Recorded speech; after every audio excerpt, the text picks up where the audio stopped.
chair, press play.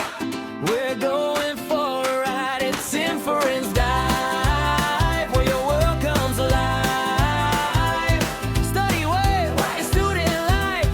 Laugh and learn, side by side. It's Inforens Dive. Hello, and welcome back to the Inforens Podcast. I'm Neha, and as always, I'm joined by the person who still thinks everyone else abroad is calmer than they actually are just because of their Instagram stories. Listen, if my Instagram looks calm, it's because I posted it after the chaos. I'm Arjun. Hi. We are your guides to student life abroad, the real version, not the brochure. And today, we're doing something I really love, putting your stories at the center. Less theory, more real life. First week disasters, landlord plots, emotional football trauma, all the good stuff. Exactly. If you've ever thought, surely I'm the only one messing up this badly abroad, this episode is your proof that you are very, very not alone. Let's start with our mainstream story segment, because some of what you sent in lines up with the reality of student life right now, especially around money and mental health. One listener shared how money worries basically became the background noise of their first year in the UK. Rent, bills, food, travel, everything felt like it was just stacking up. They said they'd open their banking app and immediately feel their chest tighten. Which fits with what recent reports are showing. Almost 9 in 10 students are worried about money now, and a lot of them say it's directly harming their mental health. Financial worry isn't just a crisis moment anymore. It's part of everyday student life. They described lying awake at night doing mental equations, how many extra hours of work, what to cut from the budget, whether they could actually afford to stay until graduation. It wasn't just numbers, it was fear. And if you're an international student, that fear has extra layers. Currency conversion, visa rules, limited work hours, the pressure to prove you can manage everything before you even arrive. What changed for this listener was one decision. They stopped trying to carry it alone. They spoke to the university support team, checked what hardship funds or bursaries might exist, and finally told their friends, I can't keep saying yes to every plan. And the friends surprised them. Instead of judging, they said, same, actually. Suddenly the group chat went from, let's book this expensive thing to, can we do movie night and cook together instead? They wrote, my life didn't suddenly become easy, but it stopped feeling like a secret emergency. I think that's huge. The anxiety didn't vanish, but the shame around it started to melt once they talked about it. And that's something you need to hear if you're listening and quietly panicking. Feeling worried about money does not mean you're bad at adulting. It means you're living in a cost of living reality that a lot of students are struggling with, even if they don't say it out loud. Our mainstream story today is really about that moment where you stop pretending you're fine and start asking for help. Talking to support services, checking what's actually available, being honest with friends, all of that is practical, not dramatic. And the more of you send stories like this, the easier it becomes for someone else to say, okay, me too. So if you're sitting on your own version of this, we'd genuinely love to hear it. All right, let's breathe out and move into something lighter.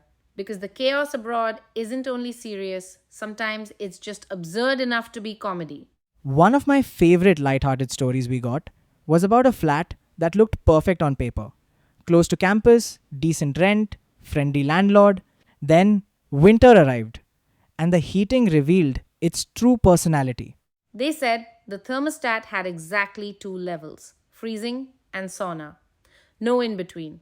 If they nudged it slightly one way, they were sleeping in multiple layers. If they nudged it the other way, they were basically slow cooking. They organized a study evening at home, and halfway through, everyone quietly started removing layers. One person said, is it just me, or is it warm? And the entire room was like, no, it's very warm. Meanwhile, the landlord kept repeating, it's an old system, you'll get used to it, which I feel might be the most common line in the student housing universe. The best bit was their solution. They created a shared note called Surviving This Flat, with instructions like open windows for 5 minutes, switch heating off, wait, then turn it on again.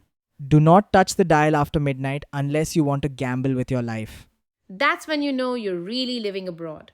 Your survival guide is less about how the course works and more about how not to melt in your own room. They ended their message saying, it was ridiculous, but those evenings were some of the funniest nights we had.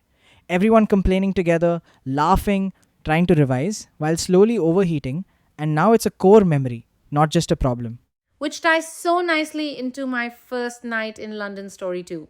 Immigration queues for 2 hours, accents I could barely follow, a tired brain, and then that classic move where I booked a taxi without realizing my halls were a short walk away. You basically did a full study abroad chaos checklist in one evening. Late night arrival, confusion, tiredness, expensive ride, campus maze, everything. By the time I found my room, I was exhausted, slightly scared, and wondering if every day would feel that intense. It didn't, thankfully, but that night is now one of the reasons I care so much about telling people what no one puts in the brochure. So if your first week looks like confusion, bureaucracy, strange heating, and bad directions, you're not doing it wrong. You're just building a very specific kind of comedy series you'll rewatch in your own head later. Speaking of emotional series, let's talk about the World Cup. Because if you're an international student right now, there's a good chance your group chats exploded during those matches. I already feel attacked. You should. So, World Cup 2026 final Spain versus Argentina. Spain win 1-0 in extra time, Ferran Torres scoring the winner, defending champions knocked out. You, as a very committed Messi fan, had a rough night. Imagine sitting in a bar, absolutely certain Argentina will find a way. You're telling people, relax, it's fine, they've done this before. And then watching Spain play patient football, push it to extra time, and land that goal. The silence after that was heavy. I remember your messages shifting in real time. You started with, they've got this, and by the end you were like, I need a couple of days to process. My phone turned into a live commentary thread. Friends sending clips, asking if I was okay, dropping memes in the middle of my heartbreak. I appreciated the love, but also it hurt. Meanwhile, I had my own emotional roller coaster with the third place match. England 6-4 France. 10 goals, 4 in the first half for England, France clawing back, and then England sealing it. It was absolute chaos and absolutely beautiful. That game looked like both teams forgot what defending is. At one point, I was convinced it was going to be 4-4, then somehow England ended up winning 6-4 and taking third place. I was yelling, pacing, talking to the TV. It felt like football therapy. I know it's only third place, but it genuinely felt like a win after everything. It's a great example of how these matches become social glue for international students. You're in a bar or packed into someone's tiny flat, different passports, different backgrounds, all shouting at the same screen. And honestly, in that moment, it doesn't matter how perfect or messy your week was. You're just there, shouting, teasing your friends, making jokes about who's crying into their snacks when their team loses. Spain winning the final, Argentina losing, England scoring 6 against France. These are big stories, but at a student level, they're also about who you watched it with, what you spent on snacks, and what you felt like afterwards. And that's exactly why we wanted to talk about them here. Because your study abroad story isn't just about lectures and grades. It's also about emotional sports nights and watching your friends slowly turn into semi-professional analysts. On the more chill side of travel, we also have to mention today's special shout out to Anushka, Ishika, Diya, and Dhruv, who are traveling in Tuscany and visited the historic town of San Gimignano. I'm so jealous. They messaged saying it felt like walking through a postcard, narrow streets, old stone buildings, views that make you reconsider your entire life plan. I read that and thought, I want that level of main character energy. Meanwhile, some of us are just trying to figure out the supermarket aisles. They apparently spent half the day just wandering, sampling gelato, and taking pictures saying, we're calling this a well-deserved break from coursework. I fully approve. Trips like that are such a good reminder. Yes, life abroad can feel like one long admin task sometimes, but there are also these random beautiful days that make the stress feel slightly more worth it. So, if you're listening from your halls, library, or a crowded bus and trying to figure everything out, remember there's a future version of you who's sending us a message saying, I just went to this incredible place and I can't believe I'm actually here. Let's pull everything together before we close. Today we had 3 big threads.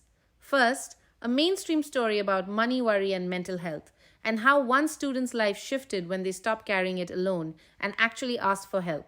Second, a light-hearted story about broken heating, landlord disclaimers, and shared notes on how not to boil yourself in your own flat, reminding us that housing chaos often becomes comedy later.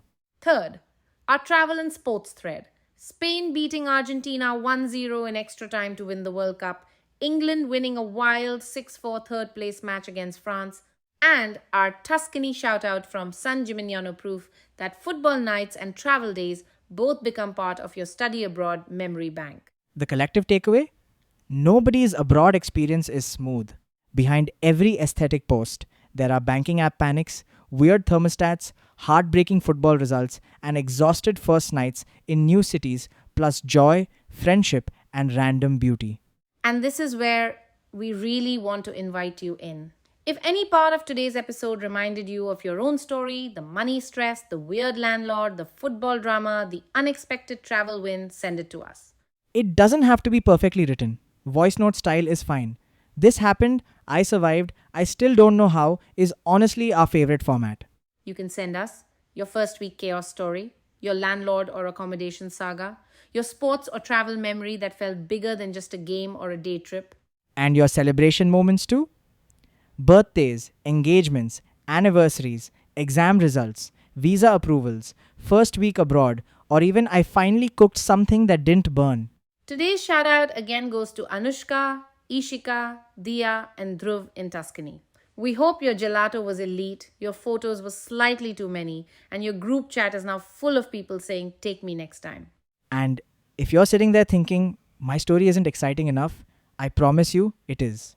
The things that feel small to you are often exactly what someone else needs to hear to feel less alone. So here's your action step from us. Pick one story serious, funny, or somewhere in between and send it in. Let this be the moment you stop thinking, "I'm the only one going through this," and start thinking, "Maybe my chaos can help someone else."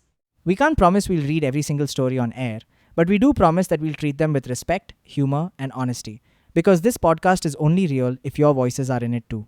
Thanks for listening to the Inforens Podcast. Stay safe, stay curious, and keep sharing the real version of your student life, the part you don't always post. We'll see you next time. Bring your stories, bring your questions, and bring that feeling of, I thought I was the only one, because you're really not. Bye for now.